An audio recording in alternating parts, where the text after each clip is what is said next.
घुदयगिरी विज्ञापित अंचल परिषद विशुद्ध जल जोगाण विरुद्ध में अभियोग। घुदयगिरी विज्ञापित अंचल परिषद रे थिबा सालुंकी लाल रे अपरिष्कार माटी पत्ते हो जाइए। यह अपरिष्कार जल पंप जोगे जल जोगाण जनस्वास्थ्य अनुविभाग जाई सहर को यह जल जनसाधारण को निमंते व्यवहार पर छड़ा जाए। आज घुदयगिरी बासिंदा स्थानीय विज्ञापित अंचल परिषद वार्ड काउंसिलर श्रीयुक्त पी संजीव पात्रों नेतृत्व में प्रथमे जल जोगाण जनस्वास्थ्य अनुविभाग एवं विज्ञापित अंचल परिषद को अभियोग पत्र माध्यम आंदोलन करते।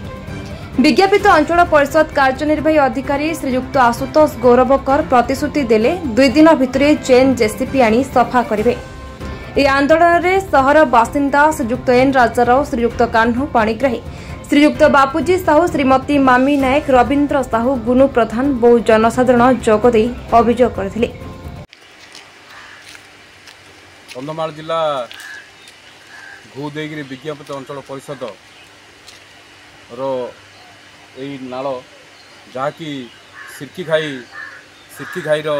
घाई पानी आसुची। यही पानी घुदयगिरीवासी एनएसी रो समस्ते निर्भर करुँचे। आप देखिए ये पंप अच्छी पानी झिका ये पानी जाऊँगी पीएचडी रे से पानी फिल्टर होमें पीऊँ। देखो परिस्थिति यही केनाल कि भाव में मैला अस्कारा यही पानी आम पीकी बंचुचु। आउ यही नाल आमर यही पानी सालुकी नाल जा मिशुची जोड़ा कि पवित्र सालुकी नदी जो नाल आम कौचे से यठा को आम प्रशासन को आज लिखिकी देचु। तुरंत पदक्षेप नहीं ये माटी काढ़ी सफा कले भल जल हेले लोक पीबे, लोक स्वास्थ्य ठीक रही। घुदयगिरी N Rajarao report B news.